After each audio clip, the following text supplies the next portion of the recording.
Yo, what's up, YouTube? I just wanted to make a video just talking about the different grind and different things you got to go through to make it as a cinematographer, to make it as an up-and-coming cinematographer. I'm really talking to those people that want to get into this field, that want to make a living off filmmaking, and that probably are not in the biggest of markets. They're not in the New York, LA, Atlanta, Chicago, and people that still want to make films, to people that still want to do cool creative shit, and it's not always there. Like, I live in Detroit, which is an okay market. We get a lot of decent projects coming in, especially with the automotive industry, but at the same time, I don't see a lot of those projects because they're hiring cinematographers from the LAs, New Yorks, because those are bigger brands and they're probably getting hired through agencies. People got different reps and all that stuff.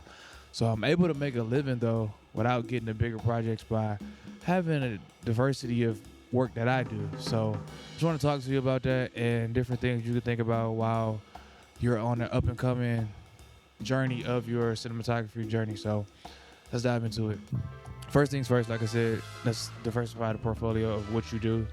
As a up-and-coming cinematographer, it's a couple of things you should know, and one of the most important things is lighting. The traditional route of people coming into as a cinematographer, they come up the gaffer, the grip gaffer, and then become a cinematographer, or you can become an AC, first, second AC, then come to be a cinematographer. Not many directors jumping back, but it's so many routes you can go and the different skills you can have. So like, I know cinematographers that work on projects as ACs. I know cinematographers that work on projects as gaffers, and having that type of range helps you so much when it comes to just having a steady income and not having to stress over work, because you have different avenues that you can reach into to gain that access of payment and being able to just stay afloat for another month. Because as a filmmaker, I always say, yo, after the job, I'm unemployed again. And the worst feeling is having that rumbling in your stomach when you're like, ah, shoot, my savings is low. I don't know where I'm getting my money from. I don't know if I should be a cinematographer anymore. I maybe should go work back at Best Buy or my local camera shop. And that's just like one of the best things that you could do. What I do is, like I said, since I'm a cinematographer, also a director and own a production company, I got the ability to color films, camera operate, and I used to gaff, but I stopped doing that, and I learned that I do not like ACing. So shout out to all my ACs out there, because y'all do a really good job. The attention and detail that you gotta have all day is such an amazing thing.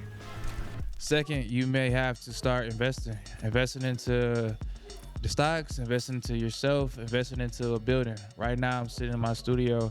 I've been in this studio for probably about 3.5 years, and it's probably been like one of the great saving things that helped me as a business owner. We supplement our income off this studio. It rents out all the time. It's like never a week that is booked, especially in the wintertime. I live in Detroit, like I said.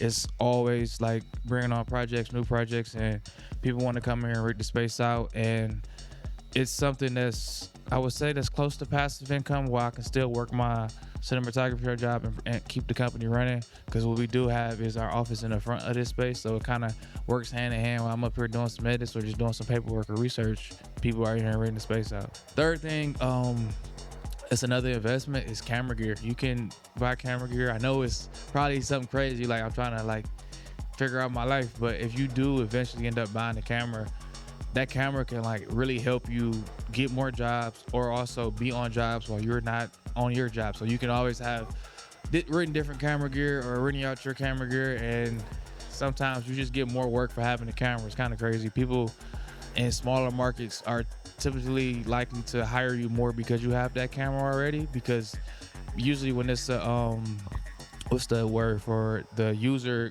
owner operator, there it goes, it's a more of a discount for the camera rental. And lastly, like, this doesn't have to do with rentals or anything. This is just being a good person and reaching out to people and making all the connections that you can, because whatever you do in life, whether it's golf and basketball, you want to coach, you want to be a fisherman, you want to be a skydiver, you got to know somebody. And to get jobs in the filmmaker industry, you got to know people.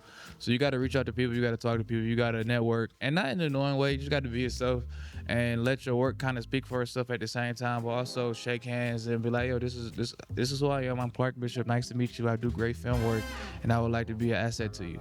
So let me know how I can help you. And here is all my portfolio, and Yeah, man. So like it's like working as a cinematographer is one of them things where like my work is gonna speak for itself. Look at the light, and I gotta look at the lenses and camera I use. But at the same time, it's a million of you. Like it's so many cinematographers that can probably do the same job, and you are like not the best. Like once you figure out that like the camera and the lenses and the cool shit is not gonna get you jobs, you'll be out there talking to people, and not just to like because I hate when people try to sell to me. A lot of my jobs come naturally just from me being outside. So like a thing I like to do, bro, just to go to events, go to different network events, different art events, different art shows. You never know who you gonna meet. And then two, sometimes like volunteer, like yo, I do this stuff for free, or I can help out, or if your homie shooting a video, go to they shoot, start talking to people, network. It's like half of it is just being outside, talking to people, and letting people know you're alive and you exist. And then once you get in that space, you get to talk about your cool shit that you already do, that other people that do cool shit probably want to hear about. And then happens like that, something happens, somebody be like, oh yeah, I know somebody, I know Clark.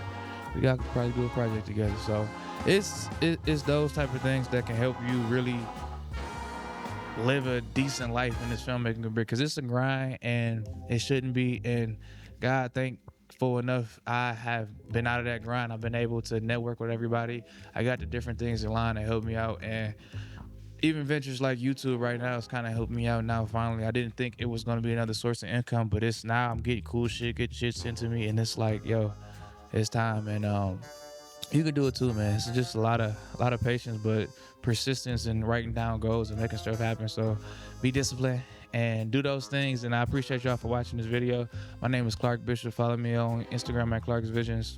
If you like this Sony look, this film, this how this feels, go purchase my Sony LUTs. They are in the link down below. And go shout out Go Tech Media. I appreciate y'all. Keep creating, keep having fun, and don't do nothing I would do. Peace.